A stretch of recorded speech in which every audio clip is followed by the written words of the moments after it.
পারমাণবিক শক্তি ব্যবহারের এলিট ক্লাবে বাংলাদেশ।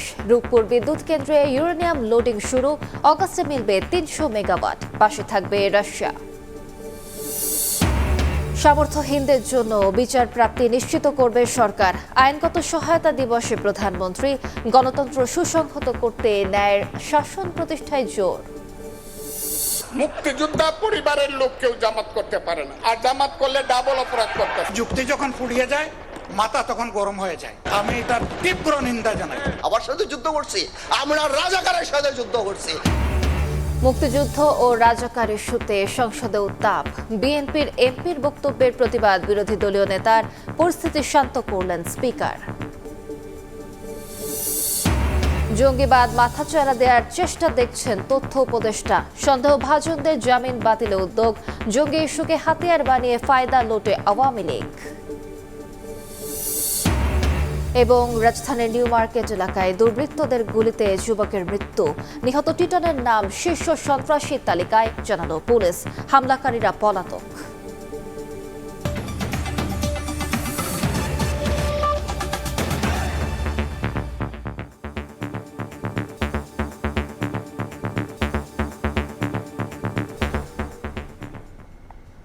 প্রবাসী সময়ের সঙ্গে আছি আমি আলিশা ইসলাম।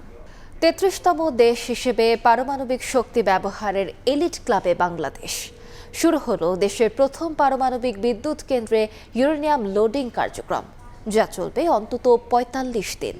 বিদ্যুৎমন্ত্রীর আশা, অগাস্ট নাগাদ রূপপুরের প্রকল্প থেকে ৩০০ মেগাওয়াট বিদ্যুৎ উৎপাদন সম্ভব হবে। আগামীতেও রাশিয়া বাংলাদেশের পাশে থাকবে বলে আশ্বস্ত করেছেন রোসাটমের মহাপরিচালক। বিস্তারিত জানাচ্ছেন ফারুক ভিয়া রবিন, ক্যামেরায় ছিলেন আল মামুন। দীর্ঘ প্রতীক্ষার ইতি টেনে রূপপুরের হাত ধরে গৌরব আর সক্ষমতার নতুন অধ্যায়ে পা রাখল বাংলাদেশ। প্রায় ৮.৫ বছর আগে পদ্মার ধুধু বালুচরে প্রথম কংক্রিট ঢালাইয়ের মধ্য দিয়ে যে মহানির্মাণযজ্ঞের সূচনা হয়েছিল, বহুমুখী চ্যালেঞ্জ অতিক্রম শেষে এবার পারমাণবিক বিদ্যুৎ উৎপাদনের চূড়ান্ত ধাপে প্রবেশ করল এই মেগা প্রকল্পটি। ২০২৩ সালের সেপ্টেম্বরে পারমাণবিক জ্বালানি হিসেবে দেশে এসেছিল যে ইউরেনিয়াম অ্যাসেম্বলি, মঙ্গলবার বিকেলে সেগুলোর প্রবেশ করানো শুরু হলো দেশের প্রথম পারমাণবিক বিদ্যুৎ কেন্দ্রের ১ নম্বর ইউনিটে। এর মধ্য দিয়ে পারমাণবিক শক্তি ব্যবহারের এলিট ক্লাবে ৩৩তম দেশ হিসেবে নাম লেখালো বাংলাদেশ। প্রকল্প এলাকায় আয়োজিত ফুয়েল লোডিংয়ের আনুষ্ঠানিকতায় ভার্চুয়ালি যুক্ত হয়ে বাংলাদেশের নবযাত্রায় শুভেচ্ছা বার্তা দেন আন্তর্জাতিক পরমাণু শক্তি সংস্থার প্রধান রাফায়েল মারিয়ানো গ্রোসি। আর রুশ নির্মাতা প্রতিষ্ঠান রোসাটমের মহাপরিচালক এলেক্সি লিখাচেভ আগামীতেও বাংলাদেশের পাশে থাকার কথা জানান। Усилия огромного коллектива привели к сегодняшнему дню, привели к готовности к спуску первого энергоблока. সরকারের নীতি নির্ধারকরা বলছেন, আন্তর্জাতিক মানদণ্ড মেনে রূপপুরে নিরাপত্তার বিষয়ে সর্বোচ্চ গুরুত্ব দেওয়া হয়েছে। তাদের আশা, কেবল বিদ্যুৎ উৎপাদনই নয়, জ্বালানি নিরাপত্তা নিশ্চিত, জীবনমান উন্নয়ন আর অর্থনীতি গতিশীল করতে অগ্রণী ভূমিকা রাখবে এই প্রকল্পটি। এই দীর্ঘ যাত্রাপথের পরিকল্পনা, নকশা নির্মাণ, ফুয়েল লোডিং, স্টার্টআপ, প্রতিটি ধাপ ছিল অত্যন্ত চ্যালেঞ্জিং। পারমাণবিক শক্তি আমাদের জাতীয় জ্বালানি নিরাপত্তার অন্যতম ভিত্তি। এটি শুধু বিদ্যুৎ উৎপাদন করবে না, এটা আমাদের প্রযুক্তিগত সক্ষমতা, শিল্পায়ন ও ভবিষ্যৎ প্রজন্মের সম্ভাবনাকে শক্তিশালী করবে। ২ ইউনিট মিলে দেশের সবচেয়ে বড় এই বিদ্যুৎ কেন্দ্রটি থেকে মিলবে ২৪০০ মেগাওয়াট বিদ্যুৎ। সব ঠিক থাকলে আগস্টে ৩০০ মেগাওয়াট এবং ধাপে ধাপে আগামী বছরের শেষ দিকে পূর্ণ সক্ষমতায় বিদ্যুৎ উৎপাদনে সক্ষম হবে রূপপুর। জ্বালানি রূপান্তরের যে স্বপ্ন দেখাচ্ছিল রূপপুর, আজ তার অনেকটাই বাস্তব। বিদ্যুৎ কেন্দ্রটির প্রথম ইউনিটে ফুয়েল লোডিংয়ের মাধ্যমে শুরু হলো নতুন অধ্যায়ের। নীতি নির্ধারকরা বলছেন, পুরোদমে উৎপাদনে আসলে দেশের মোট বিদ্যুৎ চাহিদার ১০% যোগান দিতে পারবে রূপপুর। ফারুক ভিয়া রবিন, সময় সংবাদ, রূপপুর পারমাণবিক বিদ্যুৎ কেন্দ্র, পাবনা। প্রধানমন্ত্রী তারেক রহমানের সঙ্গে সৌজন্য সাক্ষাৎ করেছেন রাশিয়ার রাষ্ট্রীয় পরমাণু শক্তি সংস্থা রোসাটমের মহাপরিচালক অ্যালেক্সি লিখাচেভ। মঙ্গলবার সকালে সচিবালয়ের মন্ত্রিপরিষদ বিভাগে প্রধানমন্ত্রীর দফতরে এই সাক্ষাতে দেশের জ্বালানি নিরাপত্তা এবং রূপপুর পারমাণবিক বিদ্যুৎ প্রকল্পের অগ্রগতি নিয়ে আলোচনা হয়। প্রধানমন্ত্রী তারেক রহমান প্রকল্পের সফল বাস্তবায়নে রাশিয়ার কারিগরি ও প্রযুক্তিগত সহায়তার প্রশংসা করেন। বাংলাদেশের পারমাণবিক সক্ষমতা অর্জনের যাত্রায় রাশিয়ার পক্ষ থেকে পূর্ণ সহযোগিতার আশ্বাস দেন রোসাটম মহাপরিচালক। এদিন দুপুরে সচিবালয়ে প্রধানমন্ত্রীর সঙ্গে সৌজন্য সাক্ষাৎ করেন মার্কিন কোম্পানি শেভরন কর্পোরেশনের প্রতিনিধি দল। দেশের জ্বালানি খাতে বড় বিনিয়োগ করতে চায় যুক্তরাষ্ট্র। রাজধানীতে এক অনুষ্ঠানে এমন আগ্রহের কথা জানিয়েছেন ঢাকায় নিযুক্ত মার্কিন রাষ্ট্রদূত। এ সময় বাণিজ্যমন্ত্রী জানান, বাংলাদেশের স্বার্থ রক্ষা করে যে কোনো দেশের বিনিয়োগকেই স্বাগত জানাবে সরকার। তবে এই মুহূর্তে এলএনজি টার্মিনালে বড় বিনিয়োগ চায় বাংলাদেশ। বর্তমানে দেশে উৎপাদিত গ্যাসের সিংহভাগই সরবরাহ করে মার্কিন দুই শীর্ষস্থানীয় জ্বালানি প্রতিষ্ঠান এক্সিলারেট এনার্জি ও শেভরন। জ্বালানি ঘাটতি মেটাতে এগ্রিমেন্ট অন রেসিপ্রোকাল ট্রেড বা এআরটি চুক্তির আওতায় আগামী 15 বছরে যুক্তরাষ্ট্র থেকে $15 বিলিয়ন জ্বালানি কিনবে বাংলাদেশ। মঙ্গলবার রাজধানীর একটি হোটেলে আমেরিকান চেম্বার আয়োজিত আলোচনায় ঢাকায় নিযুক্ত দেশটির রাষ্ট্রদূত ব্রেন টি ক্রিস্টেনসেন জানান, বাংলাদেশের জ্বালানি খাতে বড় বিনিয়োগ করতে চায় যুক্তরাষ্ট্র। Chevron provides half of Bangladesh's natural gas supply. Accelerate Energy facilitates the import of an additional third via LNG and wants to bring in more. It and other U.S. companies stand ready to build out more energy infrastructure, including modernizing the grid. Together, U.S. companies already provide over half of Bangladesh's power, but we can do so much more together. তবে শুধু যুক্তরাষ্ট্র নয়, দেশের স্বার্থ অক্ষুণ্ণ রেখে যে কোনো দেশের বিনিয়োগকেই স্বাগত জানায় সরকার। চলমান জ্বালানি বাস্তবতায় এলএনজি টার্মিনালে বিনিয়োগের আহ্বান জানান বাণিজ্যমন্ত্রী। US is of special interest to us because that's the largest economy in the world. It is the mightiest country. You don't have to emphasize by saying US over and over again that we need US investment. We do need it because we want it. And the reflection of what we believe and what we want is evident on the current scenario that a bulk part of our energy supply is dependent on US companies. বিগত সরকারের রেখে যাওয়া ঋণের বোঝা চাপে ফেলছে বলেও জানান বাণিজ্যমন্ত্রী। Part of our energy supply. Yanur Shifat, সময় সংবাদ, ঢাকা। I think that ন্যায় বিচার মানবিক রাষ্ট্রের ভিত্তি। গণতান্ত্রিক যাত্রা সুসংহত করতে ন্যায়ের শাসন প্রতিষ্ঠার বিকল্প নেই বলে জানিয়েছেন প্রধানমন্ত্রী তারেক রহমান। জাতীয় আইনগত সহায়তা দিবসের আলোচনা সভায় তিনি বলেন, অর্থের অভাবে কেউ যেন বিচার বঞ্চিত না থাকেন সে বিষয়ে কাজ করছে সরকার। দেশে কারাগারে বন্দী থাকা 30 থেকে 35% জানেন না কী কারণে জেলে আছেন তারা। অর্থের অভাবে থাকা এসব মানুষের আইনি অধিকার ও সুরক্ষা নিশ্চিতে 1994 সালে সরকারিভাবে আইনগত সহায়তা কার্যক্রম শুরু করেছিলেন তৎকালীন প্রধানমন্ত্রী বেগম খালেদা জিয়া, যার মাধ্যমে প্রায় 2 লাখ বিরোধ নিষ্পত্তি করেছেন বিচারকরা। সরকারি খরচে বিরোধ শেষ, সবার আগে বাংলাদেশ স্লোগানে মঙ্গলবার জাতীয় আইনগত সহায়তা দিবসের আলোচনায় যোগ দেন প্রধানমন্ত্রী তারেক রহমান। শোনেন আইনগত সহায়তায় সুবিধাপ্রাপ্ত জুলাই শহীদ পরিবার এবং জুলাই যোদ্ধাদের কথা। উকিল ছাড়া সরাসরি একজন বিচারক মাধ্যমে এত বড় উপকার পাওয়া বিষয়টি ছিল আমার স্বপ্ন। জুলাই শহীদ এবং তাদের পরিবারকে সরকারি খরচে আইনগত সহায়তা দিবে আমরা শুনে খুবই আনন্দিত। বক্তব্যে রাজনৈতিক প্রতিহিংসার শিকার হয়ে বিনা বিচারে কারাগারে থাকার দুরবস্থা তুলে ধরেন সরকার প্রধান। রাজনৈতিক প্রতিহিংসার শিকার হয়ে আমাকেও দীর্ঘদিন কারাগারে থাকতে হয়েছে। তখন আমি নিজে কারাগারে এমন অনেককে দেখেছি যারা শুধুমাত্র আর্থিকভাবে অসচ্ছল হওয়ার কারণে বছরের পর বছর ধরে বিনা বিচারে কারাগারে থাকতে বাধ্য হচ্ছেন বা হয়েছেন। ন্যায় বিচার পাওয়া মানবিক রাষ্ট্রের মূল শক্তি উল্লেখ করে প্রধানমন্ত্রী বলেন, ফ্যাসিবাদের পতনের পর গণতান্ত্রিক যাত্রা সুসংহত করতে ন্যায়ের শাসন প্রতিষ্ঠার বিকল্প নেই। ন্যায় বিচার শুধু আদালত বা আইনের বিষয় নয়, এটি একটি মানবিক ও দায়িত্বশীল রাষ্ট্র ব্যবস্থার মূল শক্তি। ফ্যাসিবাদী শাসনের অবসানের পর এই গণতান্ত্রিক যাত্রা সুসংহত করতে রাষ্ট্রে ন্যায়ের শাসন প্রতিষ্ঠার বিকল্প নেই। অর্থের অভাবে যেন অ্যাক্সেস টু জাস্টিস থেকে কেউ বঞ্চিত না হয় সে বিষয়ে সরকার কাজ করছে বলেও জানান তারেক রহমান। একজন মানুষও যাতে অর্থের অভাবে অ্যাক্সেস টু জাস্টিস থেকে বঞ্চিত না হয় সেই লক্ষ্যকে সামনে রেখে সরকার লিগ্যাল এইড কর্মসূচি অব্যাহত রেখেছে। আর্থিকভাবে সামর্থ্যবান নয় এমন মানুষদের জন্য অ্যাক্সেস টু জাস্টিস নিশ্চিত করতে সরকার সুনির্দিষ্ট পরিকল্পনা গ্রহণ করেছে। অনুষ্ঠানে 2026 সালের সেরা কর্মকর্তা হিসেবে ঢাকা জেলা লিগ্যাল এইড অফিসার সায়েম খানের হাতে ক্রেস্ট ও সম্মাননা তুলে দেন প্রধানমন্ত্রী। মুরসালিন হক জুনায়েদ, সময় সংবাদ, ঢাকা। মুক্তিযুদ্ধ ও রাজাকার ইস্যুতে সংসদে উত্তাপ। মুক্তিযোদ্ধা পরিবারের কেউ জামায়াতকে সমর্থন করতে পারে না। বিএনপির এমপি ফজলুর রহমানের এমন বক্তব্য ঘিরে উত্তপ্ত হয়ে ওঠে সংসদ। বলেন ৭১-এর সঙ্গে ২৪-এর তুলনা করাও অন্যায়। তার বক্তব্যের কিছু অংশ এক্সপাঞ্জ করার অনুরোধ জানান বিরোধী দলীয় নেতা। সংসদ সদস্য আন্দালিব রহমান পার্থ বলেন ৭১-এ হাওয়ার সঙ্গে যুদ্ধ হয়নি, রাজাকারদের সঙ্গে যুদ্ধ করেই স্বাধীন হয়েছে দেশ।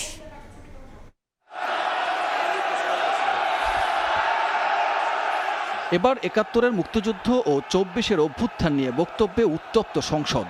কিশোরগঞ্জ ৪ আসনের বিএনপির সংসদ সদস্য ফজলুর রহমান বলেন, একটির সঙ্গে আরেকটির তুলনা করা অন্যায়। বলেন, মুক্তিযোদ্ধা পরিবারের কেউ জামাতকে সমর্থন করতে পারে না। তাকে নিয়ে বিরোধী দলের কটূক্তির প্রতিবাদও জানান। ৫ই আগস্টের পরে যে ঘটনাগুলো হয়েছে সেগুলো তো কোনো আইনে ইন্ডেমনিটি পাওয়ার কথা না। মুক্তিযোদ্ধা পরিবারের লোক কেউ জামাত করতে পারে না, আর জামাত করলে ডাবল অপরাধ করতে। বক্তব্যের পরে বলবে আমরা কি মুক্তিযুদ্ধ করি নাই।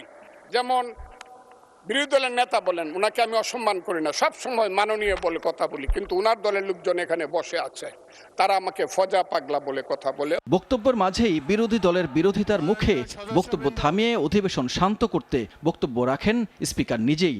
এই সংসদ যদি বিধি মোতাবেক পরিচালিত না হয়, এটি আর জাতীয় সংসদ থাকবে না, শিশুরাও লজ্জা পাবে। ফজলুর রহমানের বক্তব্যের কিছু অংশ অসংসদীয় আখ্যা দিয়ে এক্সপান্স করার অনুরোধ জানান বিরোধী দলের নেতা। আমি কোন দল করব, কোন আদর্শ আমি অনুসরণ করব, এর উপর হস্তক্ষেপ করার ন্যূনতম কোনো অধিকার রাষ্ট্র কিংবা সংবিধান কাউকে দেয়নি।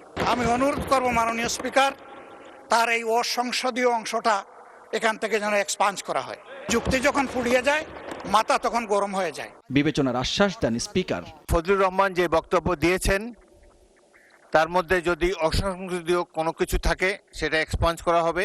মুক্তিযুদ্ধ নিয়ে আবারও সরব হয় সংসদ সদস্য আন্দালিব রহমান পার্থ জাতিকে আলাদা না করতে স্বরাষ্ট্রমন্ত্রীর বক্তব্যের প্রেক্ষিতে বলেন, রাজাকারদের সঙ্গে যুদ্ধ করেই দেশ স্বাধীন হয়েছে। মুক্তিযুদ্ধের সঠিক ইতিহাস নতুন প্রজন্মের কাছে তুলে ধরার উদ্যোগ নেয়ার আহ্বান জানান পার্থ।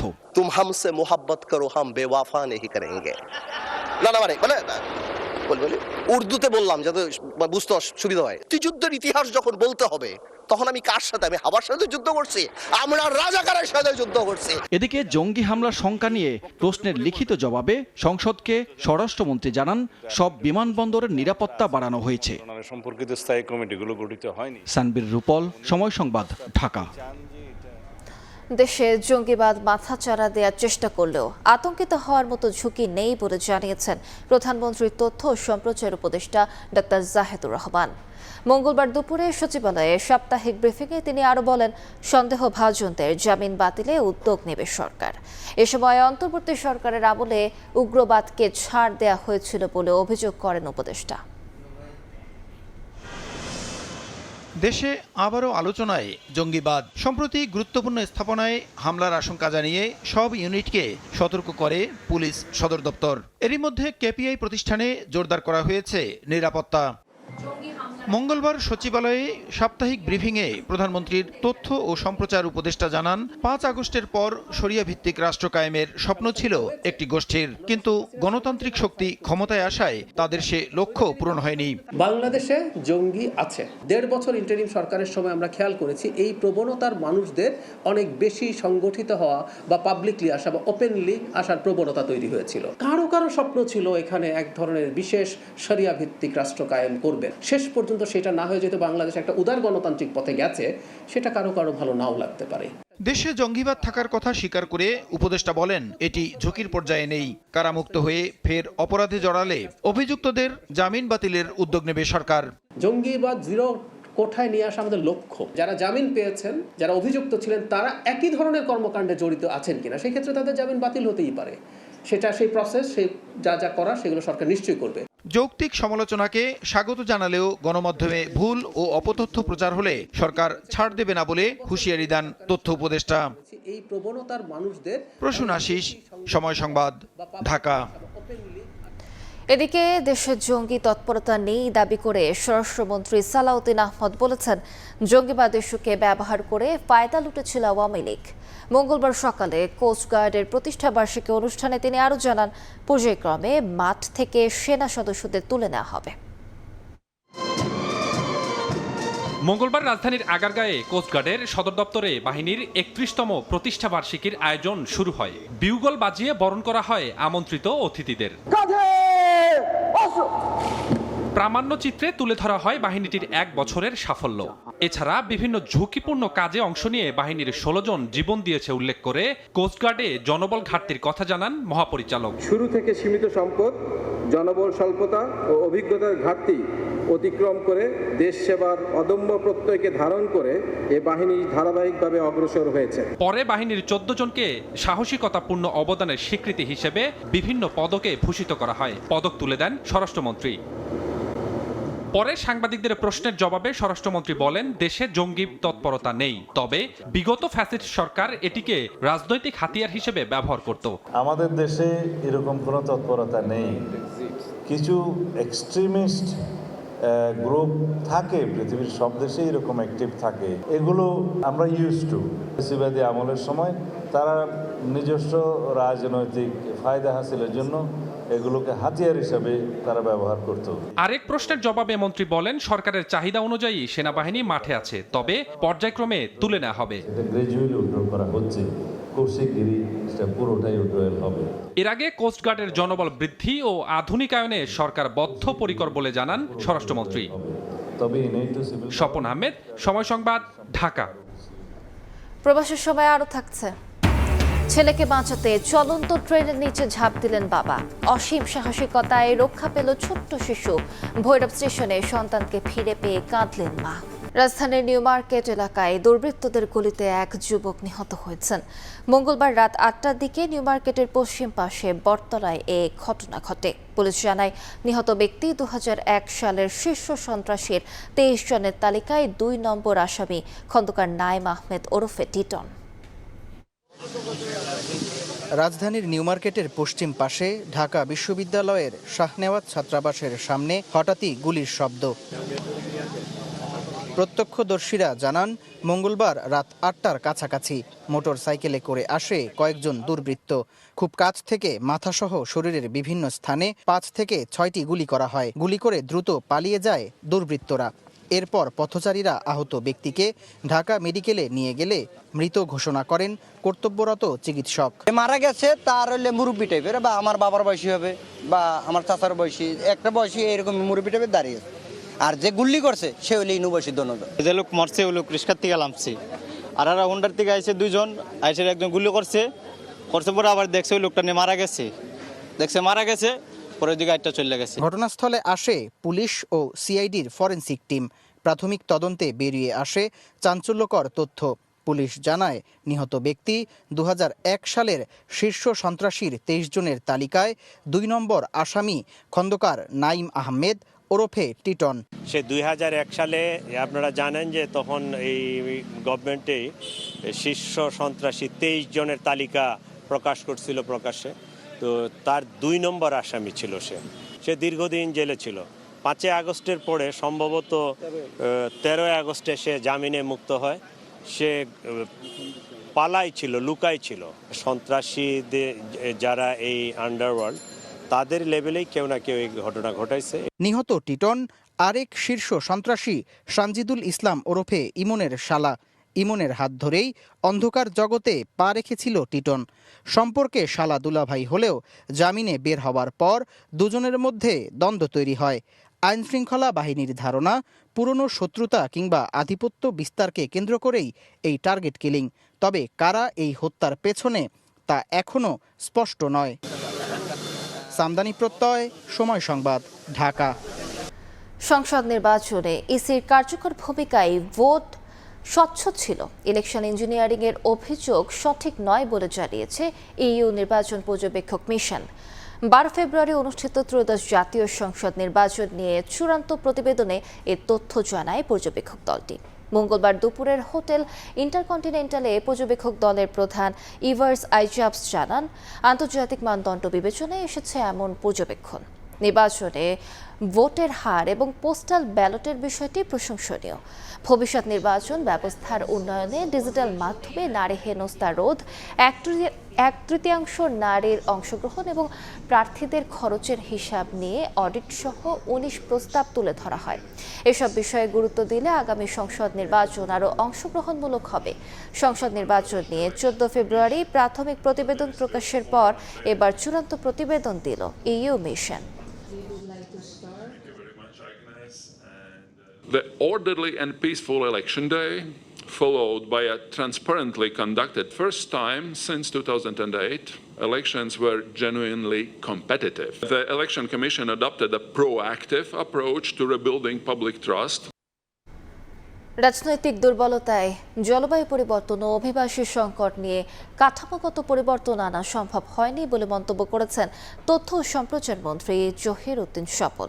মঙ্গলবার দুপুরে রাজধানীর সিরডাপ মিলনায়তনে refugee and migratory movements research ইউনিটের গবেষণা প্রতিবেদন প্রকাশ অনুষ্ঠানে তিনি আরও বলেন, সমাজ সংস্কৃতির অনেক সমস্যা চিহ্নিত করেছে বর্তমান সরকার। এ সভায় অংশীজনদের সমন্বয়ে সংকট মোকাবেলা করার কথা বলেন মন্ত্রী।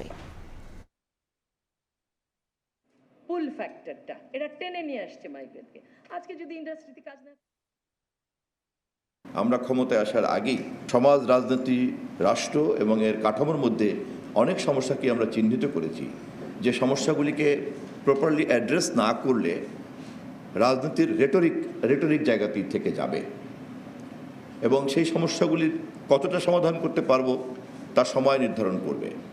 কিন্তু সমস্যাটাকে যে আমরা চিহ্নিত করতে পেরেছি, এটা একটি বিগত দিনের রাজনীতির সঙ্গে বর্তমান রাজনীতির একটা গুণগত পার্থক্য। 1 ঘন্টার ভারী বৃষ্টিতে চট্টগ্রাম শহরের কিছু কিছু জায়গায় কোমর পানি, জলাবদ্ধতায় চরম ভোগান্তিতে নগরবাসী। সুনামগঞ্জে অতিবৃষ্টিতে ডুবেছে জমির ধান, ভেঙেছে বাঁধ, বজ্রপাতে প্রাণ গেছে মাদ্রাসা শিক্ষার্থী সহ 3 জনের।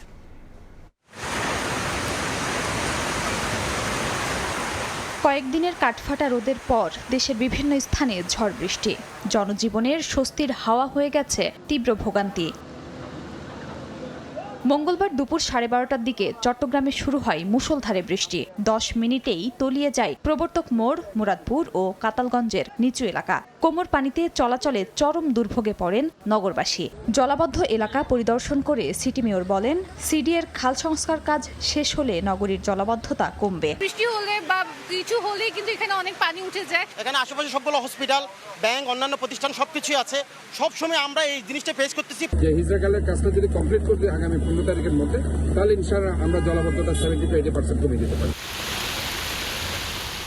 এদিন সকালে ব্রাহ্মণবাড়িয়ায় ভারী বর্ষণ সহ কালবৈশাখী ঝড়ে ভেঙে পড়েছে গাছ, বিদ্যুতের খুঁটি সহ মোবাইল টাওয়ার। পরীক্ষা কেন্দ্রে যাওয়ার পথে বিপাকে পড়েন এসএসসি পরীক্ষার্থীরা। কুমিল্লাতেও বিভিন্ন সড়কে জমে পানি, দুর্ভোগে পড়েন নগরবাসী। জলাবদ্ধতা নিরসনে কাজ করে সিটি কর্পোরেশন। 1 ঘন্টার বৃষ্টিতে তলিয়েছে বরিশাল নগরীও। সুনামগঞ্জে অতিবৃষ্টি ও পাহাড়ি ঢলে ডুবেছে জমির ফসল। মনাই নদীর পানির তোড়ে ভেঙে গেছে জামগড়া বাঁধ। এদিকে ভারী বৃষ্টিতে কিশোরগঞ্জে হাওড়ে তলিয়েছে ধানের জমি। কুমিল্লা, নোয়াখালী, মুন্সিগঞ্জ ও কক্সবাজারে বজ্রপাতে মারা গেছেন 4 জন। খাদিজা স্বপ্না, সময় সংবাদ। প্রবাসের সময় আরও থাকছে। তেল রপ্তানিকারক দেশের জোট ওপেক এবং ওপেক প্লাস থেকে বেরিয়ে গেল সংযুক্ত আরব আমিরাত। 1 মে থেকে হচ্ছে কার্যকর। ছেলেকে বাঁচাতে চলন্ত ট্রেনের নিচে ঝাঁপ দিলেন বাবা। অসীম সাহসিকতায় রক্ষা পেয়েছে 1 বছরের শিশু। একে একে 8টি বগি পার হলেও সন্তানকে বুকে আগলে রাখেন বাবা। কিশোরগঞ্জের ভৈরব স্টেশনে মঙ্গলবার দুপুরে ঘটে এমন ঘটনা। চলন্ত ট্রেন থেকে হঠাৎই পড়ে যায় 1 বছরের শিশু। ছেলেকে বাঁচাতে চলন্ত ট্রেন থেকে নিচে ঝাঁপ দেন বাবা। অসীম সাহসিকতায় রক্ষা পেল আদরের সন্তান। প্রত্যক্ষদর্শীরা জানান দুপুরে ব্রাহ্মণবাড়িয়া থেকে ছেড়ে আসে তিতাস কমিউটার ট্রেন। কিশোরগঞ্জের ভৈরব রেল স্টেশনে পৌঁছানোর সঙ্গে সঙ্গে ঢাকাগামী যাত্রীরা উঠতে শুরু করেন। নামার সুযোগ পেতে দেরি হয়ে যায় শিশুসহ ওই দম্পতির। ধীরগতিতে ট্রেনটি চলা শুরু করলে হঠাৎই পড়ে যায় শিশুটি। তাকে উদ্ধারে চলন্ত ট্রেন থেকে নিচে লাফ দেন বাবা। লাইন ও প্ল্যাটফর্মের মাঝের ফাঁকা স্থানে শিশুটিকে আগলে রাখেন। একে একে 8টি বগি পার হওয়ার পর অক্ষত অবস্থায় উদ্ধার হন বাবা ছেলে। ঢুকে গিয়ে বাচ্চাটিকে আগলে রাখে এমন ভাবে যাতে বাচ্চাটি আর উঠতে না পারে এবং নিজেও শক্তভাবে কোলবালিশের মতো বাচ্চাটিকে রাখে। আল্লাহর অশেষ রহমতে এবং এই বাচ্চা যে নিষ্পাপ এর প্রমাণ আমরা যাত্রী, পুলিশ সহ সবাই একটা জ্বলন্ত প্রমাণ আজকে পেয়েছে। ট্রেনে ওঠানামার সময় সতর্ক থাকার পরামর্শ রেল কর্তৃপক্ষের। সময় সংবাদ, ভৈরব। পরিচ্ছন্নতা কর্মীদের জন্য নির্মিত 15 তলা 4টি ভবনের 784টি ফ্ল্যাট শিগগিরই গাবতলী সুইপার কলোনিতে বসবাসকারী ঢাকা উত্তর সিটি কর্পোরেশনের কর্মচারীদের বুঝিয়ে দেওয়া হবে বলে জানান ডিএনসিসি প্রশাসক মোহাম্মদ শফিকুল ইসলাম খান। মঙ্গলবার বিকেলে গাবতলী সুইপার কলোনি পরিদর্শনকালে এই তথ্য জানান প্রশাসক। তবে এসব ফ্ল্যাট ভবিষ্যতে বিক্রি বা ভাড়া দেয়া ঠেকাতে বিশেষ শর্ত আরোপ করা হবে বলে জানিয়েছেন তিনি। বলেন, আগামী 3 মাসের মধ্যেই পরিচ্ছন্নতা কর্মীরা তাদের নিজ নিজ ফ্ল্যাট বুঝে পাবেন। আধুনিক এসব ফ্ল্যাট এর আগেই বরাদ্দ দেওয়ার কথা থাকলেও বিভিন্ন জটিলতার কারণে তা সম্ভব হয়নি। এই 784টি ফ্ল্যাটে আমাদের যারা প্রতিদিন কষ্ট করে সিটি কর্পোরেশনের ভাবমূর্তি এবং সিটি কর্পোরেশনের পরিষ্কার পরিচ্ছন্ন করে যারা দিনরাত পরিশ্রম করে কষ্ট করে তারা এখানে বসবাস করবে। জুলাই লাস্টে না হলে আগস্টের ফার্স্টের দিকে আমরা ইনশাল্লাহ এখানে আমাদের পরিচ্ছন্ন কর্মী যারা আছে তাদের হাতে আমরা এইগুলো চাবি তুলে দিতে পারবো। এনবিআর এর বিভিন্ন নীতি পরস্পর বিরোধী। কিছু ক্ষেত্রে আয়ের তুলনায় ভ্যাট ট্যাক্সের হার অসামঞ্জস্যপূর্ণ। এতে ক্ষতিগ্রস্ত হচ্ছে ব্যবসা প্রতিষ্ঠান ও অর্থনৈতিক অঞ্চল। প্রাক বাজেট আলোচনায় এসব অভিযোগ করেন বিভিন্ন পেশাজীবী সংগঠনের নেতারা। আইনের ভাষা আর শব্দ চয়নের মারপ্যাচ বদলে দিচ্ছে করের হার, তৈরি করছে জটিলতা। ব্যক্তি থেকে প্রতিষ্ঠান বা অর্থনৈতিক অঞ্চল কেউই বাদ যাচ্ছে না হয়রানি থেকে। এমন নানা অভিযোগ নিয়ে এনবিআরে হাজির কস্ট অ্যান্ড ম্যানেজমেন্ট অ্যাকাউন্টস পেশাজীবীরা। অর্থনৈতিক অঞ্চল কর্তৃপক্ষের একমাত্র আয়ের উৎস হচ্ছে ল্যান্ড লিজ। কোনো ডিসিটি যে কাজটা করতেছে বলতেছে যে এটা তাদের ভাড়ায়, সুতরাং আমরা এসআরও মানি না। এসআরওতে বলা আছে ব্যবসায় কর্ম। বিদ্যমান পরিস্থিতিতে ভ্যাট আইন ও ধারা সংশোধনের প্রস্তাব দেয় VAT professionals forum. Property facility management service বা এই ধরনের এখন কোম্পানিগুলি হচ্ছে যারা ইনফ্রাস্ট্রাকচার ফ্যাসিলিটি দেয়, তো তাদের ক্ষেত্রে যদি এরকম এটাকে স্পেসিফিক্যালি হাউস রেন্টের মতো করা হয় তাহলে তারা স্ট্যাটিউটরি ডিডাকশনের বাইরে 33 বা 25% বাইরে অন্য ডিডাকশনগুলি কিন্তু তারা করতে পারে না। মঙ্গলবার রাজধানীর আগারগাঁওয়ে জাতীয় রাজস্ব ভবনে পেশাজীবী সংগঠনগুলোর নেতাদের সঙ্গে 2026-27 অর্থ বছরের প্রাক বাজেট আলোচনায় নানা অভিযোগ আপত্তির উত্তর দেন এনবিআর চেয়ারম্যান। আশ্বাস দেন দাবি বিবেচনার। আপনারা যদি প্র্যাকটিক্যালি কাজ করেন, বিশেষ করে এই জায়গাগুলোতে নন ট্যারিফ ব্যারিয়ার যেগুলো আছে, যেগুলোতে অসুবিধা, এগুলো একটু বেশি করে তুলে ধরেন, আমরা চেষ্টা করবো এগুলো সহজ করে দেওয়া। আইনের বিভিন্ন ধারার কারণে কিছু কিছু ক্ষেত্রে অস্বাভাবিক কর হার ধার্য করার অভিযোগ করে সমাধানের দাবি জানান আলোচকরা। তোফাজ্জল হোসাইন, সময় সংবাদ, ঢাকা। উচ্চ সুদ হার বিনিয়োগের জন্য বাধা। একই সঙ্গে কর বৈষম্য দূর করা এবং এসএমইর জন্য ঘোষিত সুবিধা বাস্তবায়নে এনবিআরকে যথাযথ পদক্ষেপ নেয়ার আহ্বান জানিয়েছেন অর্থনীতি নিয়ে কাজ করা বেসরকারি সংগঠনগুলো। দেশের অর্থনীতির প্রাণ ক্ষুদ্র ও মাঝারি উদ্যোগকে এগিয়ে নিতে ন্যূনতম কর হার কমানো, আদায় পদ্ধতি ও উৎসে কর কাটার পর একটি রিফান্ড ব্যবস্থা আয়কর আইনের আলাদা ধারায় সুস্পষ্টভাবে উল্লেখ করার দাবি জানিয়েছে অর্থনীতি নিয়ে কাজ করা বেসরকারি সংগঠনগুলো। যদি আপনি পলিসিতে অ্যানাউন্স করেছেন যে এটা অটোমেটেড হয়ে যাবে, এটার বাস্তবায়ন যদি আপনি আগামী বাজেটে অন্তত করার জন্য আমরা বলেন যে হ্যাঁ এটা আমরা করতে যাচ্ছি, that would also give a good signal এবং positive signal to the private sector. বাজেটে নিম্ন আয়ের মানুষের স্বস্তি, কর ন্যায্যতা নিশ্চিত করা ও এনবিআর এর ডেটা পলিসি উন্নয়ন করার আহ্বান জানিয়েছে centre for policy dialogue, CPD. Low revenue যখন হয়, স্বাভাবিকভাবেই রেভিনিউ বাড়ানোর একটা তোড়জোড় তৈরি হয়। এবং সেটি করতে গিয়ে যেটা অনেক সময় হয় যে আমরা ওই এক ধরনের ট্যাক্স ইনজাস্টিস করে ফেলি, অন্যায্যতা করে ফেলি। বেসটাকে ঠিক রেখে আমি যদি ট্যাক্স বাড়াতে চাই, এটার অর্থ হচ্ছে যে আমি কিন্তু বার্ডেন বাড়াচ্ছি। সুনির্দিষ্ট ডেটার অভাবে এসএমই উদ্যোক্তাদের জন্য ঘোষিত সুবিধা বাস্তবায়ন কঠিন হচ্ছে বলে জানান এনবিআর চেয়ারম্যান। এসএমইর জন্য কিন্তু বলা আছে 50 লাখ টাকা পর্যন্ত তাদেরকে ট্যাক্স দিতে হবে না, টার্নওভার পর্যন্ত। একজন ট্যাক্স পেয়ারদেরকে আমরা অ্যালাউ করতে পারি না, বিকজ আমাদের কোনো ডাটা নাই। তা আমরা আপনাদের থেকে উদ্যোক্তাদের ডাটা চাই, যাতে করে আমরা এই সুবিধাটা তাদেরকে দিতে পারি। কাস্টমস থেকে ডেটা সংগ্রহ এবং বিভিন্ন খাতে ডেটা প্রকাশের ক্ষেত্রে আরও সতর্ক ও যুগোপযোগী সিদ্ধান্ত বাস্তবায়নের প্রতিশ্রুতি দিয়েছেন এনবিআর চেয়ারম্যান। সেটা তো আমরা এখন শুরুই করতে পারি। তোফাজ্জল হোসাইন, সময় সংবাদ, ঢাকা। আসছে অর্থ বছরের বাজেটে তামাকজাত পণ্যে কর বাড়বে। মঙ্গলবার প্রাক বাজেট আলোচনায় এ কথা জানান এনবিআর চেয়ারম্যান। এছাড়া আলোচনায় অংশ নিয়ে আসন্ন বাজেটে উচ্চাভিলাষী প্রকল্প না নেওয়ার আহ্বান জানিয়েছে অর্থনীতি নিয়ে কাজ করা সংগঠনগুলো। রাজস্ব আদায়ের তুলনায় তামাকজনিত রোগে চিকিৎসা ব্যয়ের হার দ্বিগুণ উল্লেখ করে কর বৃদ্ধির মাধ্যমে এর ব্যবহার কমিয়ে আনতে এনবিআর প্রতি আহ্বান জানিয়েছে এন্টি টোবাকো মিডিয়া অ্যালায়েন্স। সিগারেটের ভ্যাট আছে 15% খুচরা বিক্রির উপর, সেটি অব্যাহত রাখা এবং 1% স্বাস্থ্য উন্নয়ন সারচার্জ সেটি অব্যাহত রাখা। আমরা গতবারও প্রস্তাব করেছিলাম যে 5 বছর মেয়াদী একটি কর নীতি করা হোক তামাক শিল্পে, তামাক পণ্যের ক্ষেত্রে। সেটি আপনিও সম্মত হয়েছিলেন। আমরা চাই এটাকে অতিরিক্ত রাজস্ব আদায় হবে। প্রায় 5 লাখ প্রাপ্ত বয়স্ক ধূমপান থেকে বিরত থাকতে উৎসাহিত হবে। 4 লাখ তরুণ ধূমপান শুরু করা থেকে নিরুৎসাহিত হবে এবং দীর্ঘমেয়াদে 3,70,000 মানুষ অকাল মৃত্যুর হাত থেকে রক্ষা পাবে। তামাকের ব্যবহার কমিয়ে আনতে আসন্ন বাজেটে কর বাড়ানোর প্রতিশ্রুতি দিয়েছেন এনবিআর চেয়ারম্যান। সরকার যদি আন্তরিক হয়, সরকারের যে ট্রেজারি সেখান থেকে দিতে পারবে। আর যে ট্যাক্স যতভাবেই নেই না কেন এক জায়গায় চলে যায় আমাদের ট্রেজারিতে।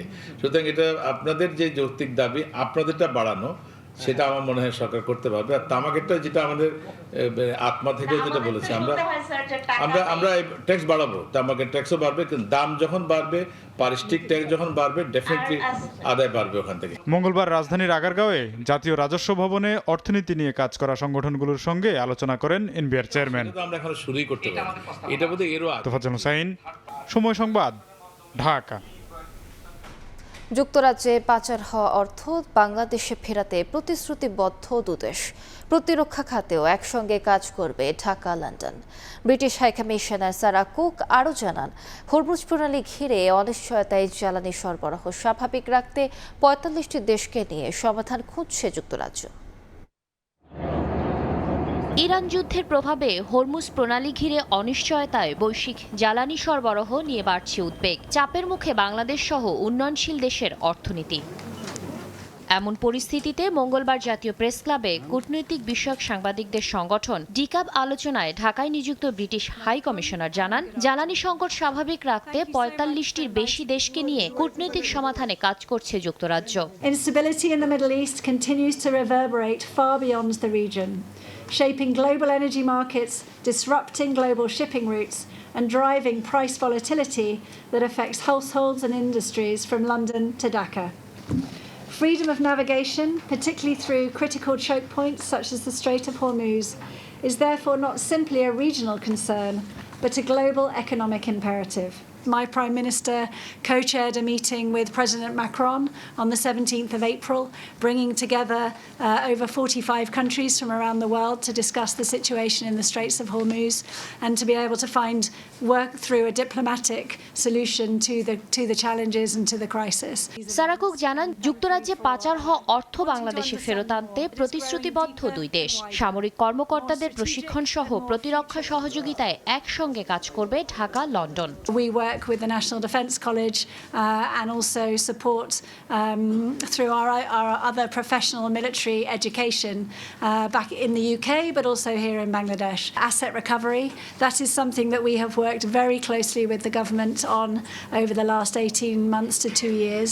ঢাকাকে বিমান চলাচলের হাব হিসেবে তৈরি করতে দুই দেশের সরকার কাজ করবে বলেও জানান ব্রিটিশ হাই কমিশনার।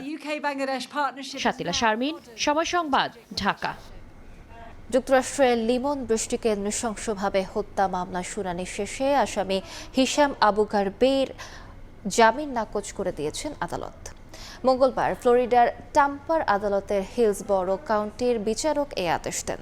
দোষী সাব্যস্ত হলে অভিযুক্ত হাশিমের মৃত্যুদণ্ড হতে পারে বলে জানিয়েছেন প্রসিকিউটররা। যুক্তরাষ্ট্র থেকে লস্কর আল মামুনের রিপোর্ট। যুক্তরাষ্ট্রের ফ্লোরিডায় 2 বাংলাদেশি পিএইচডি শিক্ষার্থী হত্যার অভিযোগে গ্রেপ্তার হিশাম আবু গারবিয়ের জামিন নামঞ্জুর করেছেন আদালত। স্থানীয় সময় মঙ্গলবার টাম্পার হিলসবরো কাউন্টির বিচারক লোগান মার্ফি এ আদেশ দেন। একই সঙ্গে আসামি 26 বছর বয়সী হিশামকে মামলার সাক্ষী কিংবা ভুক্তভোগীদের পরিবারের সদস্যদের সঙ্গে কোনো প্রকার যোগাযোগ না করারও নির্দেশ দেন আদালত। শুনানিতে রাষ্ট্রপক্ষের প্রসিকিউটররা আসামিকে জামিন দিলে তা জননিরাপত্তার জন্য ঝুঁকিপূর্ণ উল্লেখ করেন। পরে বিচারক আসামি হাশিমের পূর্বের আটক আদেশ বহাল রাখেন। এ সময় আদালতে শুনানিতে উপস্থিত ছিলেন না আসামি হাশিম। আদালতে দাখিল করা প্রতিবেদনে বলা হয়েছে, লিমনের শরীরে বহু ছুরিকাঘাতের চিহ্ন পাওয়া গেছে এবং তাকে বাঁধা হয়েছিল বলেও ধারণা করা হচ্ছে। শুনানিতে প্রসিকিউটররা জানান, জামিল ও বৃষ্টির নিখোঁজ হওয়ার পর 17 এপ্রিল রাত 1টা থেকে ভোর 5টা পর্যন্ত ফ্র্যাঙ্কল্যান্ড সেতুতে অন্তত 6 বার যাওয়া আসা করেছে আসামি হাশিম। খুনের আলামত নষ্টের উদ্দেশ্যে মরদেহ ও তাদের জিনিসপত্র সেতু থেকে পানিতে ফেলে দিতে হাশিম এ কাজ করেছেন বলে মন্তব্য করেছেন তদন্তকারী কর্মকর্তারা। তাদের বিশ্বাস, জামিল ও বৃষ্টি উভয়কেই অ্যাপার্টমেন্টের ভিতরেই হত্যা করে তাদের মরদেহ ট্রাশ ব্যাগে ভরে গাড়িতে করে সেতুতে নিয়ে ফেলে দেওয়া হয়। রাষ্ট্রপক্ষের দায়ের করা আদালতের নথি অনুযায়ী হাশিমের বিরুদ্ধে অস্ত্রসহ প্রথম ডিগ্রি হত্যার 2টি অভিযোগ সহ আরও কয়েকটি অভিযোগ আনা হয়েছে। দোষী সাব্যস্ত হলে তার মৃত্যুদণ্ড হতে পারে বলে জানিয়েছেন প্রসিকিউটররা। হাশিমের পক্ষে একজন পাবলিক ডিফেন্ডার শুনানিতে অংশ নেন। লস্কর আল মামুন, সময় সংবাদ, যুক্তরাষ্ট্র। তেল রপ্তানিকারক দেশগুলোর সবচেয়ে প্রভাবশালী জোট ওপেক এবং ওপেক প্লাস থেকে বেরিয়ে যাওয়ার ঘোষণা দিয়েছে সংযুক্ত আরব আমিরাত। 1 মে থেকে এই পদত্যাগ কার্যকর হচ্ছে বলে জানা গেছে। বিশ্লেষকরা বলছেন, এই পদক্ষেপ জোটের নেতৃত্বে থাকা সৌদি আরবের জন্য কৌশলগত ধাক্কা হতে পারে। সিদ্ধান্তটি এমন এক সময় এসেছে যখন ইরান ঘিরে সংঘাত বৈশ্বিক জ্বালানি বাজার অস্থির করে তুলছে। বিশেষ করে হরমুজ প্রণালী বন্ধ হয়ে যাওয়ায় উপসাগরীয় দেশগুলোর তেল রপ্তানি ব্যাহত হচ্ছে। বিশ্বের মোট অপরিশোধিত তেল ও এলএনজির বড় অংশ এই পথ দিয়ে সরবরাহ হয়। আমিরাতের এই পদক্ষেপ আন্তর্জাতিক বাজারে নতুন চাপ তৈরি করতে পারে। গত 2 মাসে কানাডার টরন্টোর জ্বালানি তেলের দামে অস্থিরতা বিরাজ করেছে। ফেব্রুয়ারির তুলনায় স্পষ্টভাবে দাম বেড়েছে কয়েক দফা। মার্চে অনেক ওঠানামা করলেও এপ্রিলের শেষে এসে তা কিছুটা স্থিতিশীল। বিস্তারিত জানাচ্ছেন রাশেদ লিমন। বিশ্বজুড়ে এখন আলোচনার মূল বিষয়বস্তু কিন্তু জ্বালানি তেল, সেই জ্বালানি তেলের দাম। আমি এখন রয়েছি কানাডার টরন্টোতে এবং এইখানটা যদি আমি দেখি যে এখানে কিন্তু তেলের দাম গত বেশ কিছুদিন ধরে, সেই হিসাবে যদি বলি 2 মাস ধরে কিন্তু তেলের দাম নিয়মিতই ওঠানামা করছে। এবং সাধারণত একটা কথা বলে থাকি যে এখানে কানাডায়, বিশেষ করে অন্টারিওতে তেলের দামটা মূলত থাকে লিটার প্রতি $1.12 থেকে 14 সেন্টের মধ্যেই সবসময় স্বাভাবিক অবস্থায় থাকে। এখানে কিন্তু দিনের বেলা এবং রাতের বেলা যে তেলের দাম, সে তার মধ্যে কিন্তু কিছুটা তারতম্য দেখা দেয়। অর্থাৎ দিনের বেলা থেকে রাতের বেলায়, অর্থাৎ সন্ধ্যার পরে আমরা দেখে থাকি যে প্রায় প্রতিদিনই 10-20 সেন্ট কিন্তু ওঠানামা করে। তবে গত 2 মাসে এটি কিন্তু এই ওঠানামাটা কিন্তু একদম চোখে পড়ার মতো। আজকে কিন্তু তেলের দাম প্রায় লিটার প্রতি $1.60 বা তারও বেশি, প্রায় 70 পয়সার মতো কিন্তু পড়ে যাচ্ছে। কিন্তু ফেব্রুয়ারি থেকে মার্চে প্রায় 22% বেশি কিন্তু তেলের দাম বৃদ্ধি পেয়েছিল। কিন্তু এপ্রিলের শুরুতে এসে সেটি কিছুটা কমলেও এখনো কিন্তু যে জ্বালানি তেলের বাজারটা, সেই বাজারে কিন্তু স্থিতিশীলতা সেটি কিন্তু আসলে এখনো চলেনি। তবে $2 মতো কিন্তু আসলে এখানে সেই পরিমাণ এই গত 2 সপ্তাহ ধরে কিন্তু সে জায়গা থেকে কিছুটা সরেছে, কিছুটা নিম্নগামী। যুদ্ধ পরিস্থিতি যদি উন্নতি না হয় সেক্ষেত্রে কিন্তু আসলে এই দামটা গিয়ে এই অবস্থাতেই থাকবে, অর্থাৎ $1.60 থেকে 70 সেন্ট এর মধ্যেই আসলে থাকবে, এর মধ্যেই ওঠানামা করবে। তবে হ্যাঁ, অবশ্যই পরিস্থিতি যদি পরিবর্তন হয়, এইখানে আমরা যেটা দেখেছি সাথে সাথেই কিন্তু আসলে সেই দামটা হয়তো আগের জায়গায় ফিরে আসবে, এমনটা বিভিন্ন সংবাদ মাধ্যমে আমরা দেখেছি বলা হচ্ছে। আর অবনতি হলে তো কথাই নেই, সেক্ষেত্রে আবার যে কোথায় পৌঁছে সেই সংখ্যাটা কিন্তু থেকেই যাচ্ছে। তো এই ছিল মোটামুটি আমার কাছে এই টরন্টো, বিশেষ করে অন্টারিও তথা টরন্টো কানাডা থেকে জ্বালানি তেলের বাজারের আমার কাছে পাওয়া সবশেষ তথ্য। রাশেদ লিমন, সময় সংবাদ, টরন্টো, কানাডা। ভারতের পশ্চিমবঙ্গের বিধানসভা নির্বাচনের দ্বিতীয় দফার ভোট গ্রহণ আজ। এর মধ্য দিয়ে নির্ধারণ হবে রাজ্যটির মুখ্যমন্ত্রী মমতা বন্দ্যোপাধ্যায়, বিরোধী দল নেতা শুভেন্দু অধিকারী সহ 2 ডজনের বেশি হেভিওয়েট প্রার্থীর ভাগ্য। এর মাঝে রয়েছেন এক ঝাঁক সেলিব্রিটিও। রাজ্য জুড়ে নিরাপত্তা ব্যবস্থা জোরদার করা হয়েছে। মহান স্বাধীনতা দিবস উদযাপনে যুক্তরাষ্ট্রের লস অ্যাঞ্জেলেস যেন পরিণত হয় একখণ্ড বাংলাদেশে। বিদেশের মাটিতে অন্যতম বৃহৎ এই আয়োজন নজর কাড়ে বিদেশিদের। শত শত প্রবাসী বাংলাদেশি এবং বিদেশি নাগরিক অংশ নেন বর্ণাঢ্য এ উৎসব। লস্কর আল মামুনের আরও একটি রিপোর্ট। স্থানীয় সময় রোববার যুক্তরাষ্ট্রের লস অ্যাঞ্জেলেসে জমকালো আয়োজনে মহান স্বাধীনতা দিবস উদযাপন করলেন প্রবাসী বাংলাদেশিরা। বিশাল আকৃতির লাল সবুজ পতাকার সঙ্গে দেশাত্মবোধক গানে মুখরিত পুরো এলাকা। ধর্ম, বর্ণ, এমনকি রাজনৈতিক পরিচয় ভুলে বিজয় আর সাম্যের মিছিলে নিজেদের সামিল করেন প্রবাসীরা। যেন দেখে বোঝার উপায় নেই এটি যুক্তরাষ্ট্র নাকি বাংলাদেশের কোনো উৎসব মুখর শহর। স্বাধীনতা দিবস উপলক্ষে প্রতি বছরের মতো এবারও 2 দিন ব্যাপী অনুষ্ঠানের আয়োজন করে Bangladesh unity federation of Los Angeles BUFLA. এতে প্রধান আকর্ষণ ছিল ঐতিহ্যবাহী 19তম বাংলাদেশ ডে প্যারেড 2026। লস অ্যাঞ্জেলেসের ব্যস্ততম 2টি সড়কে দীর্ঘ সময় ধরে চলা প্যারেডে অংশ নেন শত শত প্রবাসী বাংলাদেশি সহ বিভিন্ন ভাষাভাষী মানুষ। এর আগে শনিবার অনুষ্ঠানের উদ্বোধন করেন বাংলাদেশ কনসুলেটের consul general Muhammad Jabed Iqbal. Little Bangladesh এলাকা থেকে শুরু হওয়া এই প্যারেড শেষ হয় ভার্জিল মিডল স্কুল প্রাঙ্গণে। আয়োজনে উপস্থিত ছিলেন মার্কিন কংগ্রেসম্যান মার্ক এলেন টেকানো, কাউন্সিলম্যান হুগো মার্টিনিস সহ স্থানীয় নেতারা। With our allies and our partners, and Bangladesh has been always a very friendly country. আমার মনে হয় সব দেশের সঙ্গে যুক্তরাষ্ট্রের বন্ধুত্বপূর্ণ সম্পর্ক থাকা উচিত, কারণ বন্ধুপ্রতিম দেশ ছাড়া কোনো দেশই একা চলতে পারে না। বাংলাদেশ বিভিন্ন দিক থেকে আমাদের কাছে গুরুত্বপূর্ণ। পরে সায়েন্টোলজি প্রাঙ্গণে অনুষ্ঠিত হয় মেলা, আলোচনা সভা, বাফলা পদক প্রদান ও মনোজ্ঞ সাংস্কৃতিক অনুষ্ঠান। এতে সঙ্গীত পরিবেশন করেন কণ্ঠশিল্পী বিন্দু কণা ও মুজাহিদ আব্দুল্লাহ মুজা সহ স্থানীয় শিল্পীরা। লস অ্যাঞ্জেলেসের ব্যস্ততম এই সড়ক বন্ধ রেখে যুক্তরাষ্ট্রের মাটিতে প্রবাসী বাংলাদেশিদের এজন্য এক মিলন মেলা। লাল সবুজ পতাকার একখণ্ড বাংলাদেশ। লস্কর আল মামুন, সময় সংবাদ, লস অ্যাঞ্জেলেস, যুক্তরাষ্ট্র।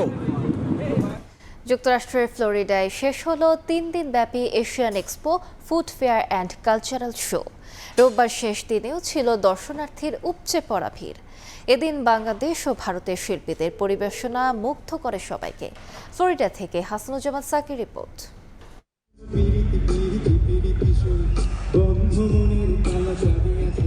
বাংলাদেশ অ্যাসোসিয়েশন অফ ফ্লোরিডার আয়োজনে এশিয়ান এক্সপো অ্যান্ড ফুড ফেয়ারের জমজমাট আসর। রোববার উৎসবের শেষ দিনে সঙ্গীত পরিবেশন করেন বাংলাদেশি শিল্পীরা। নকুল কুমার বিশ্বাসের জীবনমুখী গান আর এ সময়ের জনপ্রিয় শিল্পী আরজিন কামালের পারফরমেন্স মুগ্ধ করে দর্শকদের। নেপা হোলসেলের টাইটেল স্পন্সরে অনুষ্ঠানে বিভিন্ন দেশের প্রতিনিধিরা উপস্থিত ছিলেন। ছিল ভিন্ন ভিন্ন দেশের সাংস্কৃতিক পরিবেশনা। স্থানীয় শিল্পীরাও নাচ গানে আনন্দে মাতান দর্শকদের। মেলায় নতুন প্রজন্মের উপস্থিতিও ছিল চোখে পড়ার মতো। এখানে অনেক মানুষ আছে, অনেক ফ্রেন্ডগুলো আছে, ফ্যামিলি আছে এখানে, সো আমার অনেক ভালো লাগছে। Lots of fun performances and they sell a lot of clothes and they have delicious food here and every single year I come here and I have so much fun. মেলার ভেতরে বিভিন্ন পণ্যের 73টি stall ও বাইরে 26টি খাবারের দোকানেও ছিল ভিড়। সন্তুষ্টির কথা জানান বিক্রেতারা। আমি লাস্ট 2 ইয়ার্স এখানে বিজনেস করছি, প্রচুর মানুষ হয়, আলহামদুলিল্লাহ খুব ভালো রেসপন্স থাকে। অনুষ্ঠানে সাউথ ফ্লোরিডা বিশ্ববিদ্যালয়ে 2 বাংলাদেশি শিক্ষার্থী খুনের ঘটনায় শোক ও সমবেদনা জানিয়ে 1 মিনিট নীরবতা পালন করা হয়। সম্মাননা জানানো হয় বিভিন্ন শ্রেণী পেশার বিশিষ্টজনদের। এ সময় উৎসব উপলক্ষে প্রকাশিত স্মরণিকার মোড়ক উন্মোচন করেন আয়োজকরা। Everything was super duper excellent. ইনশাআল্লাহ নেক্সট ইয়ারে আবারও আপনাদের সঙ্গে একটা ভালো অনুষ্ঠান নিয়ে আসতে পারার জন্য দোয়া করছি। এটা অত্যন্ত জাঁকজমকপূর্ণ হয় এবং প্রতি বছরই হয়েছে, এবারও প্রচুর লোক আসছেন, আনন্দ উপভোগ করছেন। পরে সারেগামার ভারতীয় 2 শিল্পী বিশ্বজিৎ বড়ওয়ানকার ও শ্রুতি রানের গানে মাতেন দর্শক। তারা জনপ্রিয় কিছু হিন্দি গানের পাশাপাশি বাংলা গানও পরিবেশন করেন। সাউথ ফ্লোরিডা ফেয়ার গ্রাউন্ডে 3 দিনের অনুষ্ঠানের মিডিয়া পার্টনার ছিল সময় সংবাদ। ভাঙলো মিলন মেলা, শেষ হলো 3 দিনের Asian expo food fair and cultural show. বাংলাদেশিরা এই একটি দিনের জন্য এখানে অপেক্ষা করেন। তারা আবারও একটি বছরের জন্য এই বিশাল আয়োজনের জন্য অপেক্ষা করবেন। হাসানুজ্জামান সাকি, সময় সংবাদ, ওয়েস্ট পাম বিচ, ফ্লোরিডা, যুক্তরাষ্ট্র। বাংলাদেশ নিউজিল্যান্ড টি-20 সিরিজের খবর। 5 বছর পর আবারও নিউজিল্যান্ডের বিপক্ষে টি-20 সিরিজ জয়ের হাতছানি বাংলাদেশের সামনে। চট্টগ্রামে পারফরমেন্সের ধারাবাহিকতা ধরে রাখতে পারলে 1 ম্যাচ হাতে রেখে সিরিজ নিশ্চিত হবে টাইগারদের। অন্যদিকে ঘুরে দাঁড়াতে ঘাম ছড়িয়েছে অতিথিরা। খেলা শুরু হবে কাল বেলা 2টায়। নিউজিল্যান্ডের বিপক্ষে এর আগেও টি-20 সিরিজ জিতেছে বাংলাদেশ, তবে সেটা মিরপুরের মন্থর আর নিচু উইকেটে। তাই সে সিরিজ জয়ে আনন্দ ছিল না খুব একটা, শূন্য প্রাপ্তির খাতা। 5 বছর পর বাংলাদেশ সফর করা কিউইরা সাক্ষী হচ্ছে একদমই ভিন্ন এক অভিজ্ঞতার। বন্দরনগরীর প্রথম ম্যাচে হয়েছে রান বন্যা। নিউজিল্যান্ডের রান তাড়ায় রেকর্ড গড়ে লিটন কুমার দাসের দল। একই ভেন্যুতে দ্বিতীয় ম্যাচ। প্রথম ম্যাচের মতো দ্বিতীয় ম্যাচের ভাগ্য ঠিক হবে উইলোবাজিতে। তবে দ্বিতীয় ম্যাচের আগে বিশ্রামে ছিল বাংলাদেশ দল।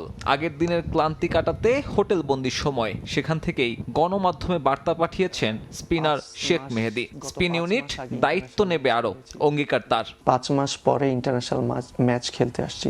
ইভেন আমি প্রতিযোগিতামূলক ক্রিকেট লাস্ট 3 মাসেও খেলি নাই। বাট আমার জন্য একটু ডিফিকাল্ট ছিল প্রথম ম্যাচে, বাট আমি ওটা যত তাড়াতাড়ি মানিয়ে নিয়েছি। চ্যালেঞ্জিং থাকে, দেখা যাচ্ছে সবসময় একরকম হয় না, ভালো হয় খারাপ হয়, এর থেকেও সবাই শিখতে হয়। যদিও উল্টো চিত্র কিউই শিবিরে। সিরিজের টিকে থাকতে বেলা 12টায় অনুশীলনে চলে আসে নিউজিল্যান্ড। যদিও মঙ্গলবারের বৃষ্টি বাগড়ায় সে অনুশীলন প্রত্যাশা পূরণ করতে পারেনি খুব একটা। কিউইদের জন্য বাড়তি চিন্তা টম ল্যাথামের ইনজুরি। প্রথম ম্যাচে খেলতে পারেননি অভিজ্ঞ এই ব্যাটার। দ্বিতীয় ম্যাচেও তিনি না ফিরলে নিক কেলিকে আবারও সামলাতে হবে অধিনায়কের গুরুদায়িত্ব। আরেক মাথা ব্যথার নাম বোলিং বিভাগ। কারোই তেমন অভিজ্ঞতা নেই আন্তর্জাতিক টি-20তে। সাগরিকায় সে অভিজ্ঞতার ঘাটতি স্পষ্ট হয়েছে বেশ। সব থেকে বড় ঝড়টা যায় অভিষিক্ত ম্যাথু ফিশারের ওপর দিয়ে। তবে আপাতত বিকল্প নেই খুব একটা। এদের নিয়েই সিরিজ বাঁচানোর পরীক্ষায় নামবে ব্ল্যাক ক্যাপস। লিটন দাসের নেতৃত্বে ছন্দে আছে টি-20 দল। আন্তর্জাতিকে খেলা সবশেষ 6 সিরিজের 5টাতেই জিতেছে লাল সবুজ। ধারাবাহিকতা ধরে রাখলে সংখ্যাটা বাড়বে আরও। সাগরিকায় সিরিজ নিশ্চিত হলে চিন্তা থাকবে না মিরপুরের শেষ ম্যাচ নিয়ে। সাব্বির মিথুন, সময় সংবাদ। এ পর্যায়ে শীর্ষ সংবাদগুলো জানিয়ে দিচ্ছে আরেকবার। পারমাণবিক শক্তি ব্যবহারের এলিট ক্লাবে বাংলাদেশ। রূপপুর বিদ্যুৎ কেন্দ্রে ইউরেনিয়াম লোডিং শুরু। অগাস্টে মিলবে 300 মেগাওয়াট। পাশে থাকবে রাশিয়া। সামর্থ্যহীনদের জন্য বিচার প্রাপ্তি নিশ্চিত করবে সরকার। আইনগত সহায়তা দিবসে প্রধানমন্ত্রী। গণতন্ত্র সুসংহত করতে ন্যায় শাসন প্রতিষ্ঠায় জোর। এবং রাজধানীর নিউ মার্কেট এলাকায় দুর্বৃত্তদের গুলিতে যুবকের মৃত্যু। নিহত টিটনের নাম শীর্ষ সন্ত্রাসী তালিকায় জানালো পুলিশ। হামলাকারীরা পলাতক।